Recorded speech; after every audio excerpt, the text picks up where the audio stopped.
مشاعر الحب في الرحمن تأتلق، تصغي إلى القلب في شوق له ألق. مشاعر الحب في الرحمن تأتلق، تصغي إلى القلب في شوق له ألق.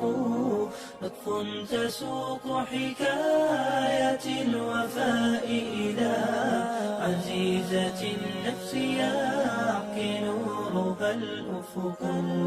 لطف تسوق حكاية الوفاء إلى عزيزة النفس يحكي نورها الأفق.